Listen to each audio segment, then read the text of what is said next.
sejahtera bagi kita semua. Salam. Bapak Ibu yang kami hormati, perkenalkan kami dari JGP Angkatan 9 dari SMA Negeri 5 Maluku Tengah. Kami akan membuat tugas kami tentang diseminasi budaya positif yang ada di SMA Negeri 5 Maluku Tengah, yang nantinya dipandu atau dibawakan oleh Ibu Sarah, calon CGP Angkatan ke-9 dari SMA Negeri 5 Maluku Tengah. Pada Ibu Sarah dipersilakan.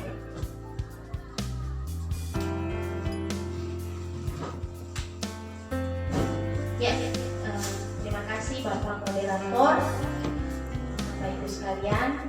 Assalamualaikum warahmatullahi wabarakatuh dan selamat siang. Terima kasih atas kesempatan dan waktunya untuk hadir di kegiatan diseminasi kami calon guru penggerak terkait dengan budaya positif. Jadi ini merupakan salah satu tagihan tugas kami, dan ini juga merupakan hal yang perlu disampaikan kepada Bapak Ibu rekan guru yang berbahagia terkait dengan budaya positif yang nantinya akan kita terapkan di siswa pada SMA Negeri 5 Maluku Tengah.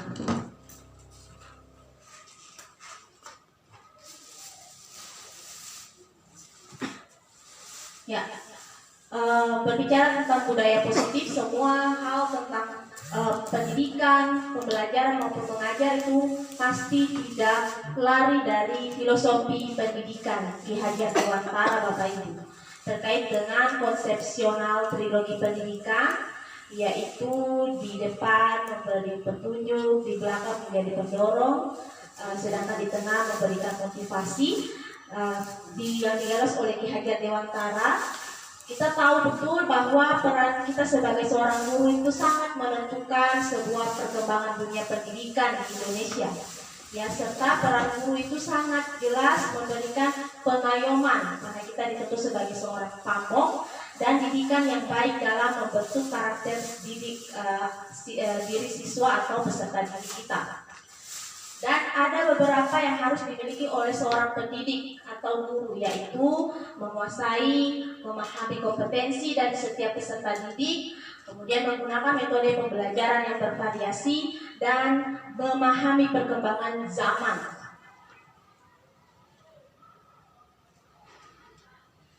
Bapak Ibu, perubahan paradigma belajar atau kita kenal sekarang dengan kurikulum itu dinamis, akan terjadi perubahan, Bapak Ibu. Untuk waktu yang lama kita tahu bahwa dalam pembelajaran dianggap itu pembelajaran berpusat kepada pendidik atau guru. Yang menjadi perhatian utama adalah bagaimana guru mengajarkan dengan baik, berbagi pengetahuan yang telah disiapkannya. Tidak terlalu menjadi masalah apakah peserta didik dapat mengikuti cara mengajar guru dengan mudah atau tidak. Yang penting guru sudah mengajarkan materi atau hanya terjadi transfer ilmu, Bapak Ibu. Sedangkan pendidikan bergerak dinamis menyesuaikan dengan keadaan yang terus bergerak begitu cepat, di mana setiap murid kita tahu dilahirkan dengan keadaan kodrat alam yang berbeda-beda. Tapi tidak bisa dipungkiri juga kita tidak bisa mencegah perubahan zaman, sehingga cara didik dan mengajar kita sebagai seorang guru juga harus sesuai dengan perkembangan zaman, Bapak Ibu.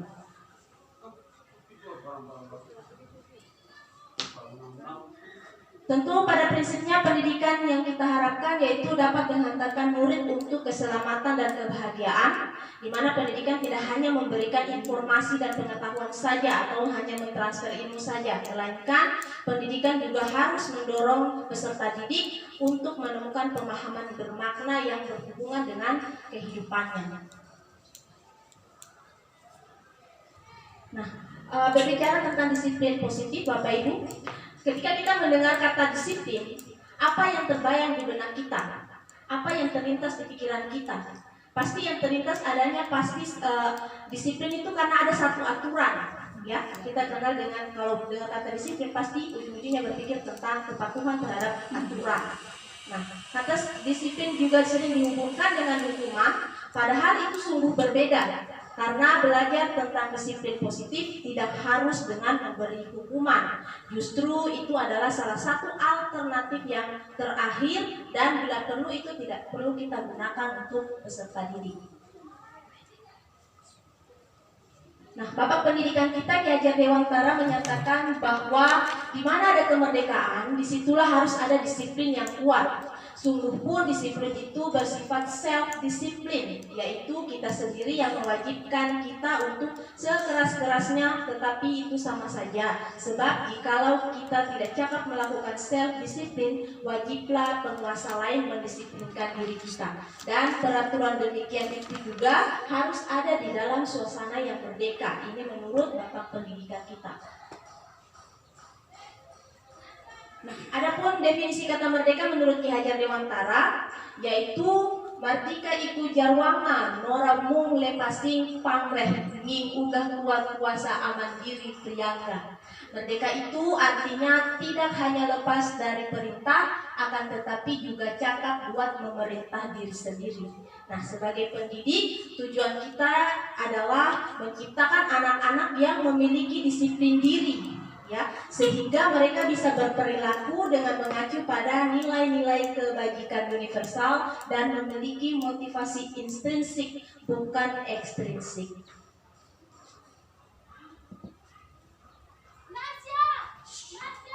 Nah, berbicara tentang motivasi ekstrinsik dan ekstrinsik, menurut Diana Gosen dalam bukunya Response to Strict School Discipline menyatakan tuh ada 3 motivasi perilaku manusia, Bapak Ibu. Yang pertama, untuk menghindari ketidaknyamanan atau hukuman. Biasanya kita melakukan disiplin atau menjalankan perintah hanya untuk menghindari ketidaknyamanan atau hukuman, Bapak Ibu. Contoh misalkan kita dulu mengikuti suatu kegiatan hanya karena berdasarkan perintah dari atasan misalnya, seperti itu. Yang kedua, untuk mendapatkan imbalan atau penghargaan dari orang lain. Nah, ini contohnya misalkan kita termotivasi untuk melakukan segala sesuatu dengan harapan bahwa nantinya akan mendapatkan imbalan tertentu atau mengharapkan penghargaan dari orang lain. Nah, untuk motivasi perilaku pertama dengan yang kedua ini bersifat ekstrinsik karena faktor yang memicunya berasal dari luar diri kita. Nah, sedangkan motivasi yang terakhir yaitu untuk menjadi orang yang mereka inginkan dan menghargai diri sendiri dengan nilai-nilai yang mereka percaya.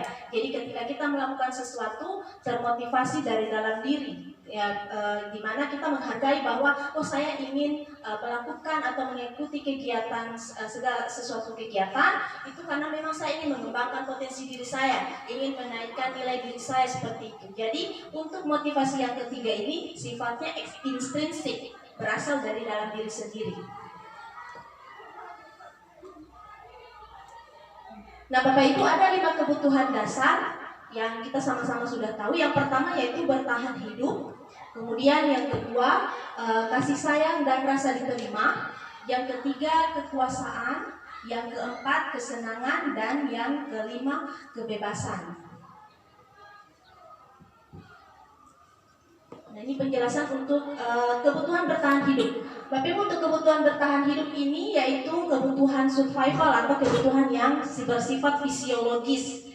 Untuk bertahan hidup misalnya kita membutuhkan makanan, pakaian, istirahat, tempat berlindung, keamanan, dan kesehatan. Ini bisa dipenuhi dengan kita makan, kita memakai pakaian, mendapat tempat tinggal, dan lain-lain. Ini untuk kebutuhan bertahan hidup. Sedangkan yang kedua, kasih sayang dan rasa diterima. Kebutuhan untuk diterima di dalam lingkungan kita, baik di keluarga maupun di lingkungan sekolah. Nah, kebutuhan yang ini dia termasuk kebutuhan psikologis, seperti rasa diterima, dipedulikan, berbagi, bekerja sama, menjadi bagian dari suatu kelompok, dikasih dan mengasihi atau disayang menyayangi.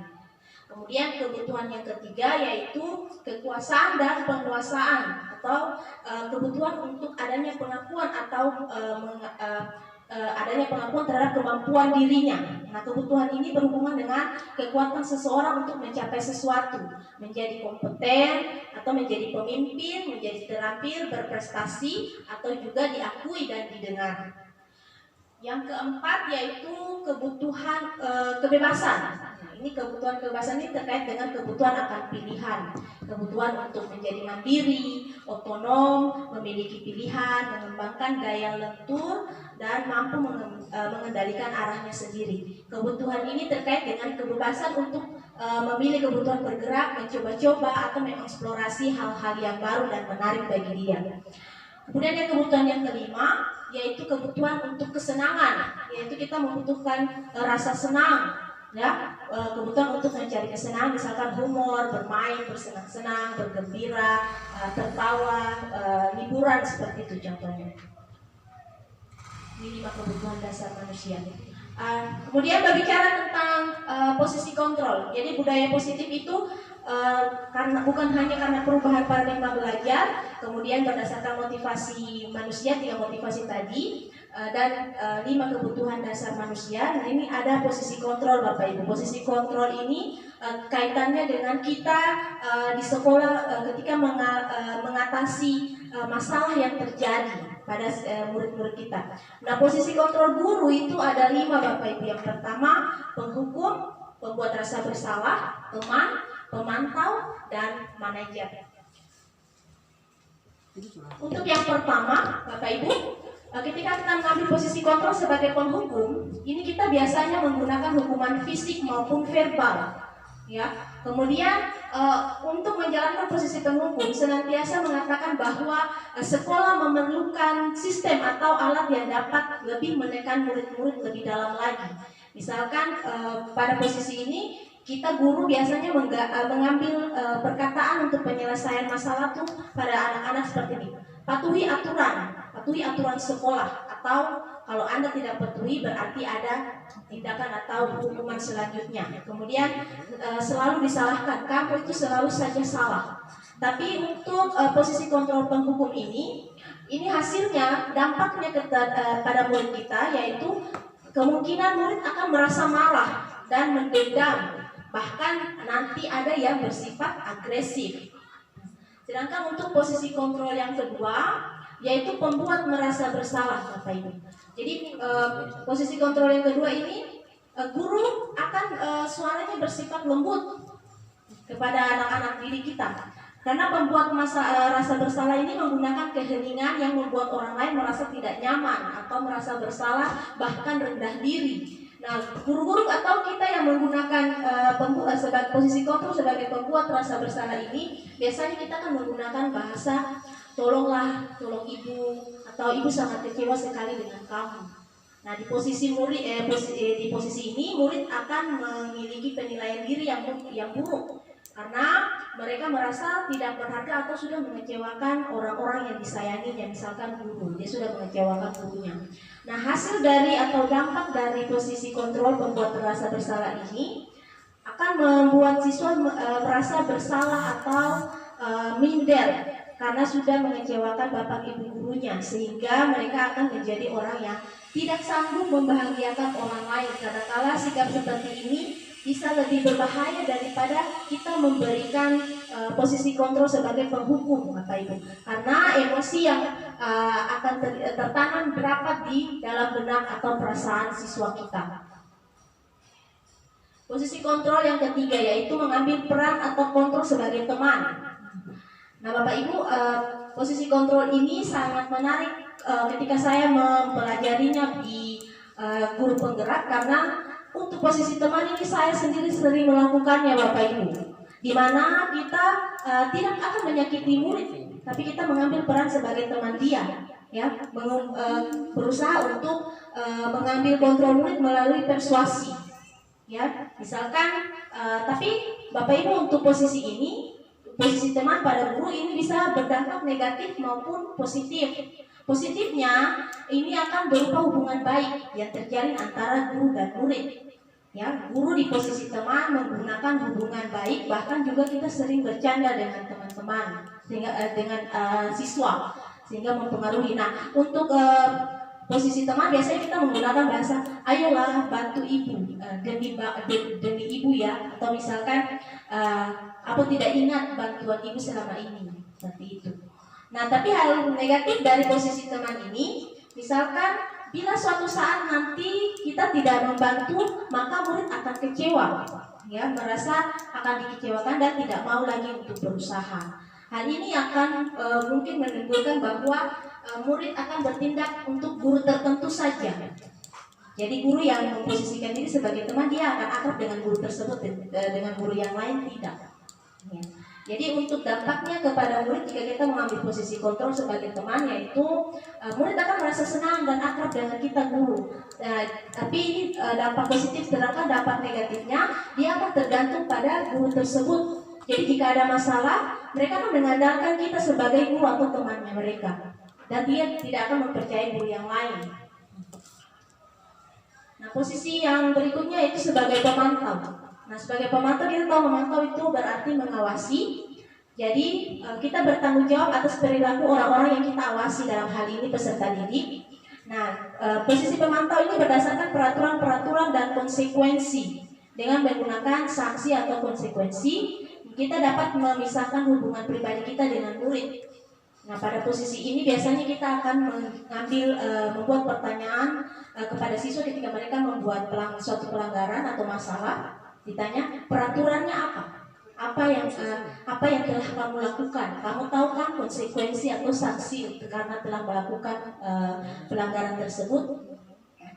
Nah, seorang pemantau ini mengandalkan perhitungan, kemudian ada catatan, ada data yang kita gunakan sebagai bukti atau perilaku seseorang. Nah, posisi ini biasanya menggunakan stiker, slip catatan, daftar cek. Posisi pemantau sendiri berawal dari teori stimulus respon yang menunjukkan tanggung jawab guru dalam mengontrol murid. Nah, hasil dari posisi pemantau ini, murid akan memahami konsekuensi yang akan dijalankan karena telah melanggar suatu peraturan sekolah. Tapi guru tidak menunjukkan satu emosi yang berlebihan, menjadi marah atau membuat merasa bersalah. Murid tetap dibuat tidak nyaman, tapi tetap murid dibuat tidak nyaman karena adanya konsekuensi yang dijalankannya. Kemudian kerugian yang berikutnya, kita guru harus tetap memantau murid saat mengerjakan hukuman yang kita berikan. Posisi yang terakhir yaitu manajer. Nah, posisi yang terakhir ini di mana kita mengambil posisi sebagai seorang manajer, di mana guru berbuat sesuatu bersama-sama dengan murid, mempersilahkan murid mempertanggungjawabkan perilakunya, mendukung murid agar dapat menemukan solusi atas permasalahannya sendiri. Seorang manajer telah memiliki keterampilan di posisi teman maupun pemantau, dan dengan demikian bisa jadi di waktu-waktu tertentu kembali kepada kedua posisi tersebut jika diperlukan. Namun, bila kita menginginkan murid-murid kita ini menjadi manusia yang merdeka, mandiri, dan bertanggung jawab, maka kita perlu mengacu pada restitusi yang menjadikan murid kita seorang manajer bagi dirinya sendiri. Di manajer, murid diajak untuk menganalisis kebutuhan dirinya maupun kebutuhan orang lain, di mana di sini menekankan bukan pada kemampuan membuat konsekuensi, namun dapat berkolaborasi bersama-sama dengan murid bagaimana memperbaiki permasalahannya yang ada. Nah, di posisi ini akan muncul pertanyaan atau berkata bahwa menanyakan kembali keyakinan kelas. Kemudian kita akan menanyakan kembali, kemudian jika kamu meyakini keyakinan kelas, apakah bersedia memperbaikinya? Dan dilanjutkan dengan apa rencana kamu untuk memperbaiki hal ini, memperbaiki kesalahan yang telah dibuatnya. Nah, pada posisi manajer ini kita bukan untuk mengatur perilaku seseorang, tapi kita di sini sebagai pembimbing, sebagai murid untuk dapat mengatur dirinya. Seorang manajer bukannya memisahkan murid dari kelompoknya, tapi mengembalikan murid tersebut ke kelompoknya dengan lebih baik dan kuat. Nah, bisa jadi dalam praktik penerapan disiplin sehari-hari, kita akan kembali ke posisi teman dan pemantau lagi. Karena murid yang ditangani belum siap untuk diajak berdiskusi atau diundang melakukan restitusi. Namun perlu disadari, tujuan akhir dari 5 posisi kontrol seorang guru adalah pencapaian posisi manajer. Ini yang sangat diharapkan untuk posisi kontrol kita sebagai seorang guru, di mana posisi inilah murid dapat menjadi pribadi yang mandiri, merdeka, bertanggung jawab atas segala perilaku dan sikapnya, sehingga pada akhirnya dapat menciptakan lingkungan positif, nyaman, dan aman. Nah, Bapak Ibu, dari kelima posisi yang tadi, pada kita sudah menerapkan posisi manajer, ada muncul pertanyaan bagaimana perasaan murid diperlakukan seperti ini. Kalau posisi pertama tadi penghukum, pembuat rasa bersalah, teman, pemantau, kita sudah mengetahui dampaknya kepada murid. Tapi apabila kita menerapkan posisi kontrol manajer ini, pada posisi ini kita sebagai guru itu suaranya tulus, karena tidak perlu marah seperti seorang penghukum. Ya, tidak perlu meninggikan suara, apalagi menunjuk-nunjuk ke siswa. Tapi kita lebih fokus kepada bagaimana siswa bisa mengendalikan dirinya dan mencari bersama-sama berdiskusi menyelesaikan permasalahan yang ada. Nah, fokus pada fokus untuk posisi manajer ini ada pada murid, yaitu kita bukan untuk membahagiakan guru atau orang tua. Nah, murid sudah mengetahui adanya suatu masalah dan sesuatu perlu terjadi. Ya, bila guru mengambil posisi pemantau, guru akan melihat apa konsekuensi dari peraturannya. Namun pada posisi manajer, guru akan mengembalikan tanggung jawab kepada murid untuk bersama-sama mencari jalan keluar dari permasalahannya. Nah, pertanyaannya Bapak Ibu, selama ini ada pada posisi kontrol manakah kita terhadap murid? Ya, apakah penghukum, pembuat rasa bersalah, teman, pemantau, atau manajer? Nah, berbicara tentang keyakinan kelas, tadi disinggung apa keyakinan kelas yang kita sepakati. Bapak Ibu setelah mempelajari modul pada pendidikan guru penggerak ini, sangat-sangat diperlukan memang untuk kita membuat keyakinan kelas. Karena sesuatu perubahan, kalau untuk melihat perubahan suatu budaya positif di sekolah, tentunya bisa kita mulai dari kelompok-kelompok kecil yang dimulai dari kelas kita. Nah, mengapa keyakinan kelas Bapak Ibu? Mengapa tidak peraturan kelas saja? Awal-awal pasti disebut dengan peraturan, tapi lebih ke sini disuruh ubah untuk menjadi keyakinan. Karena mari kita sama-sama menjawab pertanyaan berikut. Mengapa kita memiliki peraturan tentang penggunaan helm pada saat mengendarai kendaraan roda 2 atau motor? Ya. Mungkin jawaban kita untuk keselamatan. Ya kan, Bapak Ibu? Kemudian yang kedua, mengapa kita memiliki peraturan tentang penggunaan masker dan mencuci tangan setiap hari? Pasti keyakinan kita untuk demi kesehatan atau keselamatan. Nah, nilai-nilai keselamatan atau kesehatan inilah yang kita sebut sebagai suatu keyakinan. Suatu keyakinan yaitu nilai-nilai kebajikan universal yang disepakati secara tersirat dan tersurat, lepas dari latar belakang suku, negara, bahasa maupun agama.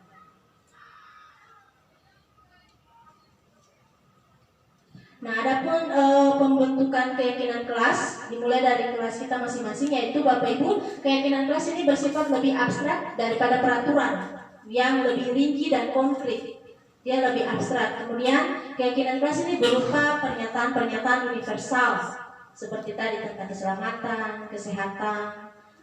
Kemudian pernyataan keyakinan kelas senantiasa dibuat dalam bentuk positif. Kemudian hendaknya kalimatnya dibuat hendak mudah diingat dan dipahami oleh semua warga kelas. Keyakinan kelas sebaiknya sesuatu yang dapat diterapkan di lingkungan tersebut, di mana semua warga kelas hendaknya mengikuti kontribusi dalam pembuatan keyakinan kelas lewat kegiatan curah pendapat.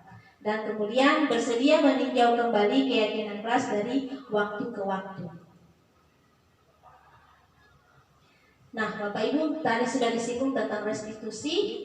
Nah, restitusi ini merupakan sebuah cara menanamkan disiplin positif pada murid. Nah, restitusi adalah proses menciptakan kondisi bagi murid untuk memperbaiki kesalahan mereka, sehingga bisa kembali pada kelompok mereka dengan karakter yang lebih kuat. Ini menurut Gosen 2004. Kemudian restitusi juga adalah proses kolaboratif yang mengajarkan murid untuk mencari solusi sebuah masalah dan membantu murid berpikir tentang orang yang seperti apa yang mereka inginkan dan bagaimana mereka harus memperlakukan orang lain.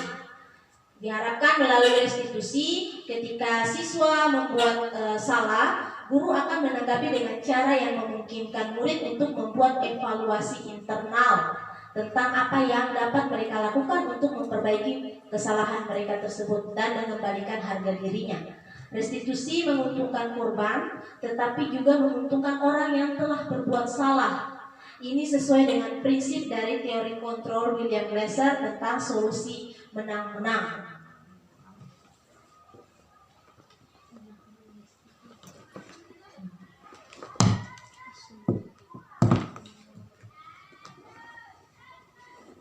Nah, Bapak Ibu, ada kita kenal dengan segitiga restitusi. Nah, segitiga restitusi ini menggambarkan proses terjadinya restitusi di mana pada datar yang di bawah, yaitu pertama kita menstabilkan identitas. Pada menstabilkan identitas ini, kalimat yang sering kita gunakan yaitu setiap orang pasti pernah melakukan kesalahan dan kamu bukan satu-satunya yang pernah melakukan ini. Kemudian berikutnya yaitu setelah menstabilkan identitas, ada validasi tindakan yang salah, mengajak siswa untuk memvalidasi atau mengakui kesalahan yang telah dia lakukan. Biasanya kita menggunakan kalimat kamu tentu punya alasan mengapa melakukan hal itu. Adakah cara yang lebih efektif untuk mendapatkan apa yang kamu butuhkan? Dan yang berikutnya menanyakan keyakinan kelas apa yang telah disepakati, kamu ingin menjadi orang yang seperti apa.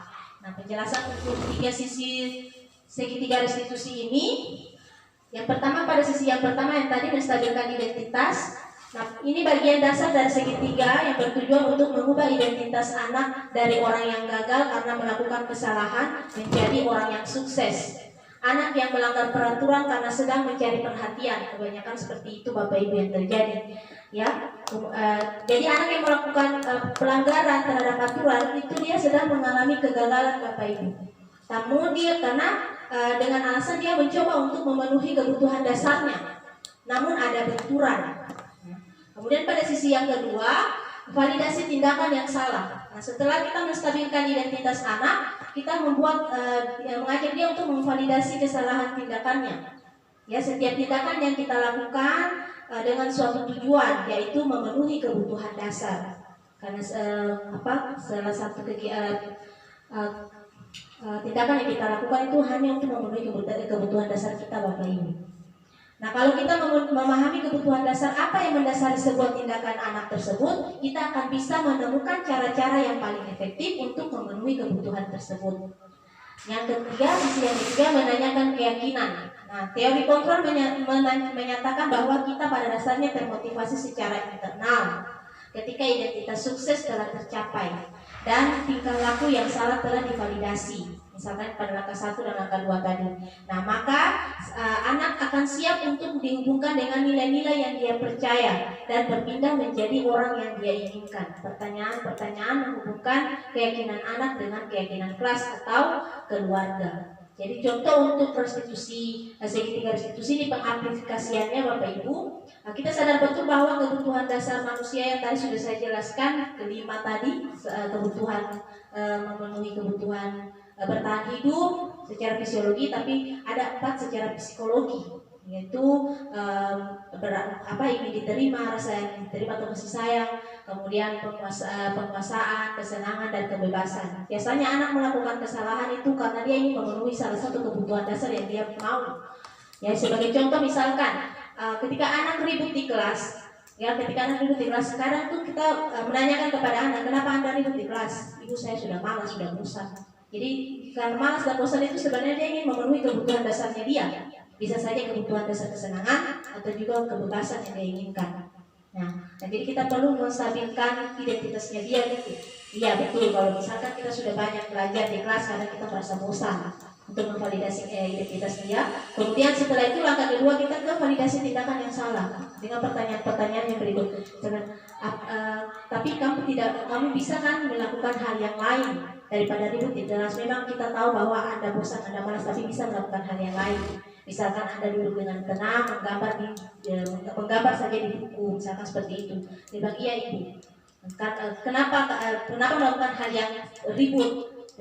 Karena butuh perhatian. Kita kembali lagi ke kebutuhan dasar yang dia inginkan, Bapak Ibu. Setelah itu, setelah validasi tindakan yang salah, baru kita menanyakan keyakinan kelas yang dia yakini dan membawa dia untuk mencapai diskusi sama-sama untuk bagaimana cara dia mengatasi persoalan yang ada. Ya, Bapak Ibu. Nah, itulah Jadi tentang budaya positif yang berasal yang dimulai dari tiga motivasi manusia, kemudian 5 kebutuhan dasar manusia, kemudian posisi kontrol kita sebagai seorang guru, dan restitusi serta segitiga restitusi. Nah, sebelum saya mengambil kesimpulan, mungkin ada pertanyaan dari Bapak Ibu. Saya persilakan. Silakan. Maaf Bapak Ibu, saya kembalikan ke moderator.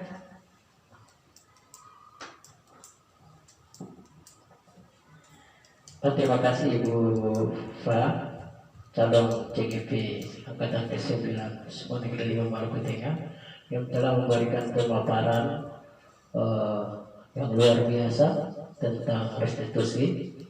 Selanjutnya Bapak Ibu, kita masuk pada sesi yang kedua. Mungkin ada tanggapan atau ada pertanyaan dari Bapak Ibu atau ada masukan dari Bapak Ibu, dipersilakan.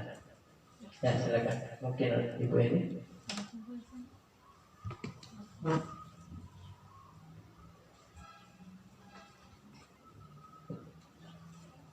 Terima kasih atas waktu yang diberikan kepada saya. Saya langsung saja. Di sini terkait dengan budaya positif, di sini yang saya alami ini selaku jadi wali kelas. Ketika saya jadi wali kelas, ini masalah siswa yang sering terlambat. Ketiga, 1 kali saya tegur masih terlambat, 2 kali saya tegur masih terlambat. Kira-kira budaya positif yang harus saya terapkan itu seperti apa? Ya, terima kasih. Terima kasih buat Ibu ini. Mungkin Ibu Fa langsung dijawab. Ya, saya rasa kita mengalami persoalan yang sama, ya. Dan persoalan ini benar-benar menjadi satu tantangan bagi kita guru di SMA Negeri 5 Maluku Tengah ini, Pak Ibu, di mana mengatasi siswa yang terlambat. Nah, tapi Ibu saya kembalikan lagi untuk budaya positif. Budaya positif namanya budaya itu berarti sudah terbentuk lama, sudah terjadi kebiasaan-kebiasaan yang berjalan lama, Bapak Ibu. Kami sangat mengharapkan sekali kerjasama kolaborasi dengan Bapak Ibu guru di SMA Negeri 5 Maluku Tengah ini untuk sama-sama membangun budaya positif yang sebenarnya harus ada di SMA Negeri 5 Maluku Tengah. Ya, karena kalau misalkan cuma 1-2 orang guru atau 1-2 orang wali kelas yang menjalankan budaya positif atau bagaimana caranya mengatasi atau mengurangi siswa yang terlambat, itu tidak akan berjalan dengan sempurna. Karena pasti siswa sekarang kan pasti melihat contoh, apalagi siswa-siswa SMA Bapak Ibu. Ya, siswa SMA ini siswa-siswa yang kritis. Ya, mereka dengan pemikiran mereka yang tersendiri. Nah, kalau misalkan siswa yang terlambat dalam pembelajaran budaya positif ini, diharapkan kita guru itu memahami 3 motivasi manusia tadi. Ya, yang pertama tadi bagaimana melakukan sesuatu karena sebuah ketidaknyamanan, untuk menghindari ketidaknyamanan atau hukuman. Kemudian yang kedua, kita melakukan sesuatu hanya untuk mendapatkan validasi atau penghargaan dari orang lain atau berupa imbalan. Itu merupakan motivasi yang berasal dari luar atau ekstrinsik, tapi diharapkan kita bisa menumbuhkan motivasi intrinsik siswa, yaitu motivasi di mana menghargai dirinya sendiri. Ya, tapi kita juga harus lihat kembali ke 5 kebutuhan dasar manusia, Bapak Ibu. Karena para peneliti atau para pakar pemikir juga menyetujui bahwa semua tindakan kita manusia ini berdasarkan alasan, ya. Dan alasan itu biasanya berdasarkan pemenuhan kebutuhan kita sebagai manusia. Biasanya anak-anak yang terlambat ini kita tegur 1 kali tidak melakukan hal sama, itu berarti harus ada tinjauan secara bersama-sama. Tinjauan secara bersama-sama apakah peraturan yang kita buat atau keyakinan kelas yang kita buat mereka sudah meyakininya atau belum. Ya, misalkan untuk terlambat ini keyakinan kelas yaitu disiplin. Apakah mereka sudah meyakini bahwa kalau saya disiplin nanti saya akan menjadi orang yang lebih baik, misalkan seperti itu. Jadi diharapkan kita guru untuk penyelesaian kasus atau penyelesaian masalah terhadap siswa itu kita mengambil posisi kontrol yang terakhir yang tadi Bapak Ibu sebagai seorang manajer. Dan sebagai seorang manajer yang baik itu diambil dengan langkah restitusi dengan menjalankan 3 sisi segitiga restitusi ini. Yang pertama, menstabilkan identitas Bapak Ibu. Kenapa harus menstabilkan identitas? Karena misalkan kalau kita tidak menstabilkan identitas anak atau tidak menenangkan dia, ya, untuk langkah selanjutnya sudah susah. Ketika kita sudah marah-marah lalu kita mau memberikan mereka nasihat, itu biasanya sudah tidak efektif. Maka langkah yang pertama pada sisi segitiga restitusi ini, yang pertama itu kita menenangkan siswa atau menstabilkan identitas dia. Ya. Nah, kemudian setelah menstabilkan identitas, baru kita membimbing dia dengan pertanyaan-pertanyaan untuk dia memvalidasi tindakannya itu salah. Ya. Misalkan untuk kasus yang terlambat, ditanya, kenapa kamu terlambat? Kita menanyakan alasannya dulu. Kenapa kamu terlambat? Setelah itu, ya kalau misalkan dia jawabnya karena kamu terlambat ibu, mungkin kita bilang iya. Semua orang kalau misalkan tidur terlambat, tidur lat begitu, biasanya bangun terlambat. Ya, itu sudah di posisi menstabilkan identitas. Nah, setelah itu baru kita masuk di validasi tindakan yang salah. Tapi karena kamu sudah terlambat, kamu tidak mengikuti pelajaran yang kedua. Apakah itu seorang siswa yang baik? Pasti semua siswa menjawab tidak gitu. Karena yakin dan percaya mereka menganut atau meyakini nilai-nilai kebajikan universal. Nah, setelah itu baru kita menanyakan keyakinan. Apakah kamu meyakini keyakinan kelas yang telah kita buat dalam hal ini disiplin? Jika misalkan dia tanya iya ibu saya tahu. Kan pasti semua siswa mengetahui hal tersebut, bahwa ketika dia terlambat dia sudah rugi untuk mata pelajaran yang pertama. Ya, dan setelah itu baru sama-sama mencari jalan keluar. Kita memberikan nasihat kepada sama-sama mencari jalan keluar. Misalnya kita tanya supaya tidak tidur terlambat atau terlambat tidur harus melakukan apa? Atau misalkan supaya bangun dengan cepat harus melakukan apa? Mungkin dia menjawab, ibu mungkin saya memasang alarm di HP. Atau saya akan minta bantu ibu atau kakak untuk membangunkan lebih tempo lagi, seperti itu. Supaya anak yang tadi dia sudah tahu bahwa oh iya untuk saya tidak terlambat lagi harus menyetel alarm misalkan, atau misalkan saya juga harus tidur tidak terlalu terlambat, misalkan jam 10 sudah tidur. Ya, mungkin itu saja jawaban dari saya atas pertanyaan dari Ibu ini. Silakan Pak Fadiran. Ya, Bapak Ibu mungkin masih ada tanggapan mungkin. Baik, silakan Ibu Hima.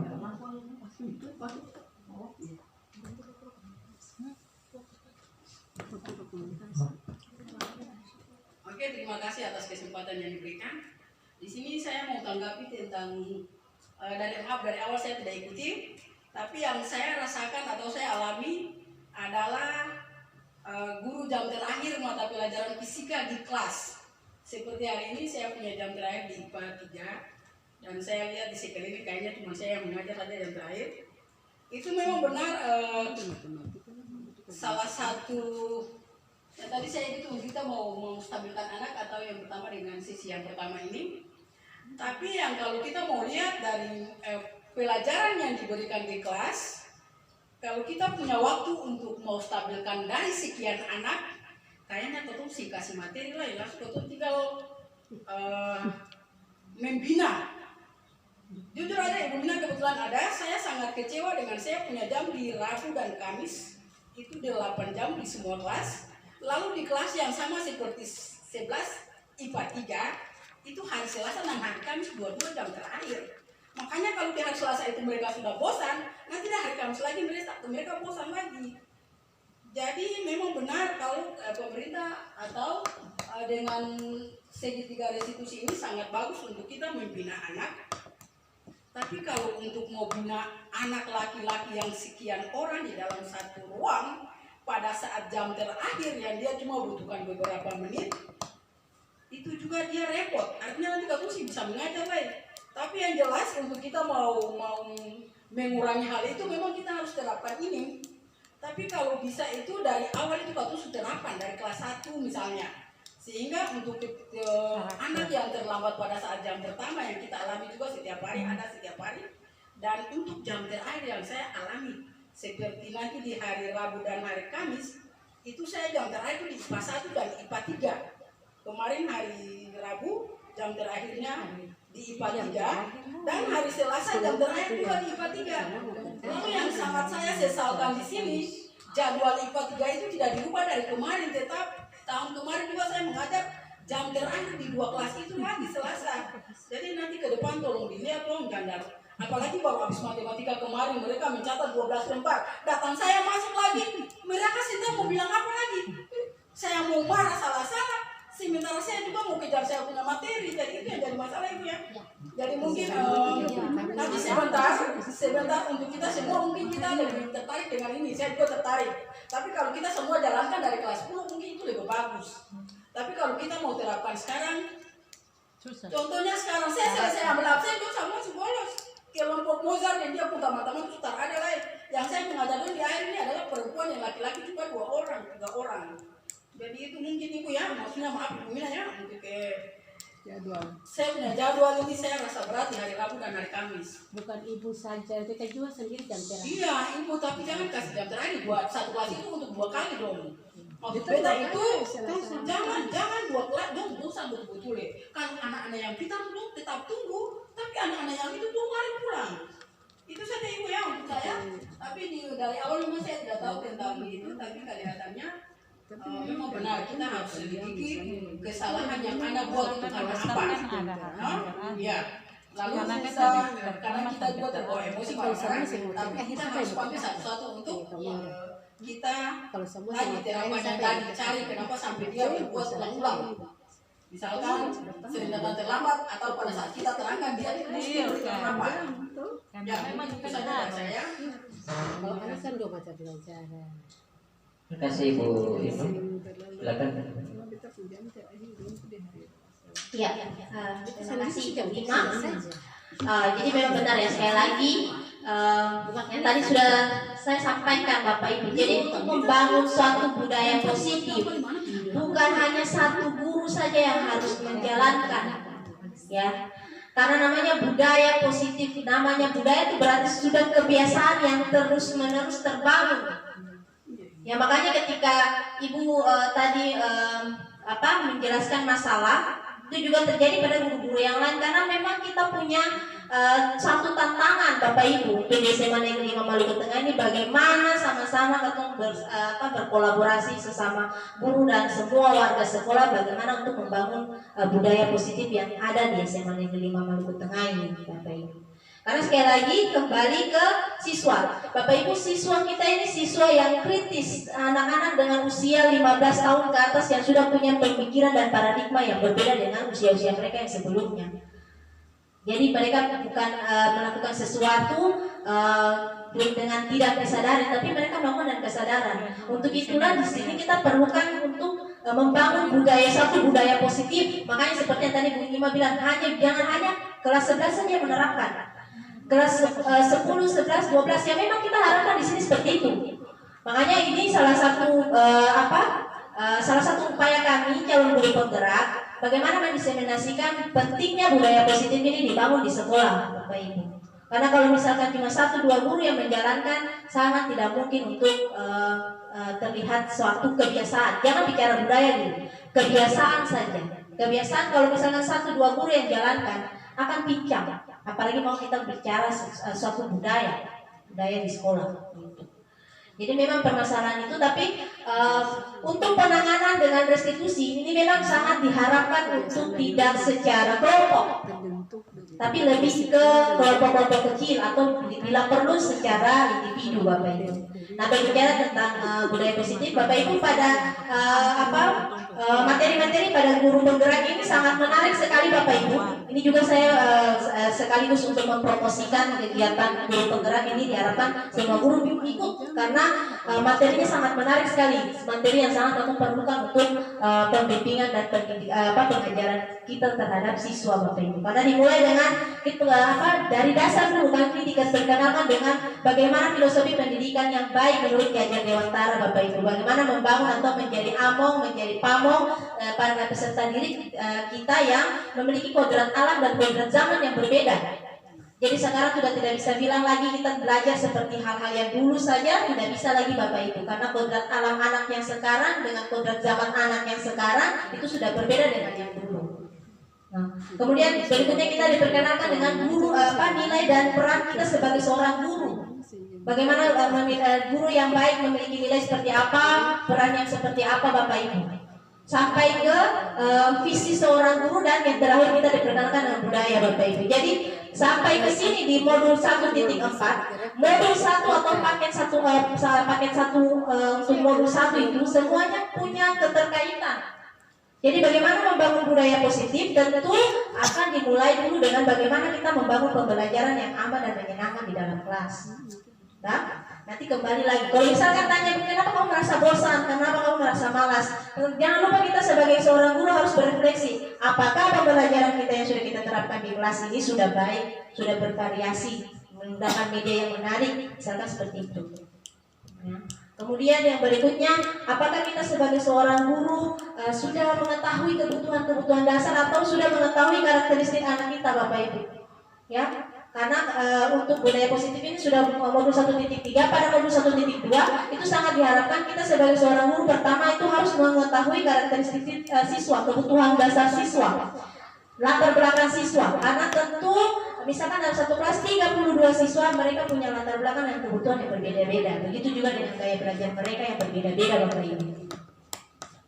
Ya, jadi mungkin kalau misalkan untuk pertanyaannya Ibu Ima memang betul tidak bisa diterapkan hanya untuk kelas 11 karena memang untuk membangun sebuah budaya diperlukan kerjasama yang solid ke semua warga sekolah. Mungkin itu saja jawaban dari saya. Ya, saya kembalikan kepada moderator.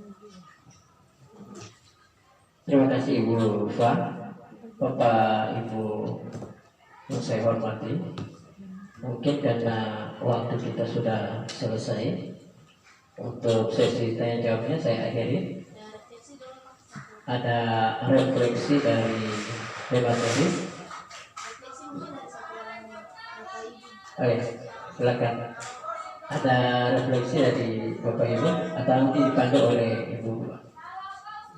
Ya, Bapak Ibu, berikut ini saya minta satu refleksi juga sebagai refleksi saya sebagai calon guru penggerak dalam menyampaikan diseminasi. Bapak Ibu bisa melakukan refleksi dengan bantuan 3 pertanyaan yang ada di depan. Saya mohon untuk satu orang membuat refleksi, yaitu bagaimana perasaan Bapak Ibu setelah mengikuti diseminasi mengenai budaya positif, kemudian hal baru apa yang Bapak Ibu dapatkan dari kegiatan ini dan langkah yang akan Bapak Ibu lakukan setelah mendapatkan informasi baru ini.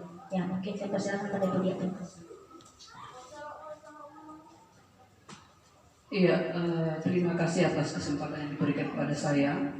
Setelah mengikuti kegiatan ini mungkin saya bisa memberikan suatu refleksi terkait yang pertama perasaan. Perasaan saya setelah mengikuti diseminasi mengenai budaya positif ini. Saya barangkali lebih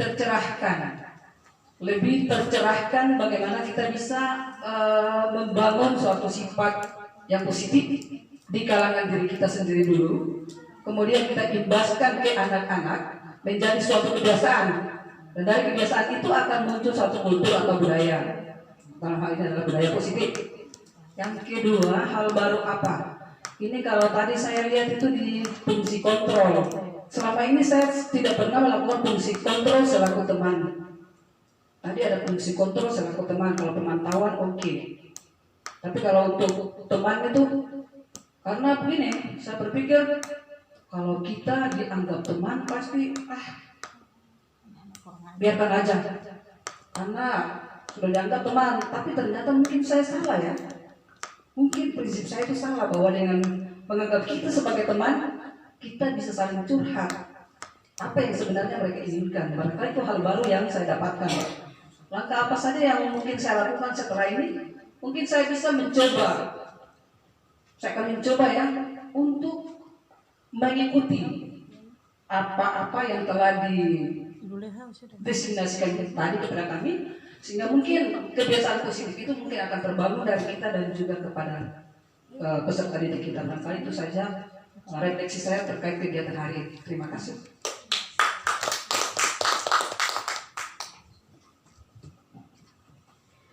Baiknya Bapak Ibu Dia, terima kasih refleksi yang luar biasa yang diberikan karena sudah mendapatkan materi dari Ibu Fatari tentang segitiga restitusi.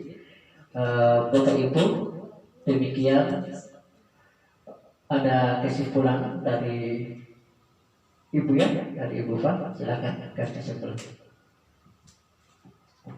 Ya, terima kasih, sangat luar biasa refleksinya dari Ibu Dia. Terima kasih. Saya juga mengharapkan hal yang sama yang dirasakan Bapak Ibu, dan semoga yang saya sampaikan ada hal baru yang Bapak Ibu dapatkan dan juga memiliki satu rencana untuk melakukan tindakan yang lebih baik untuk kemajuan dan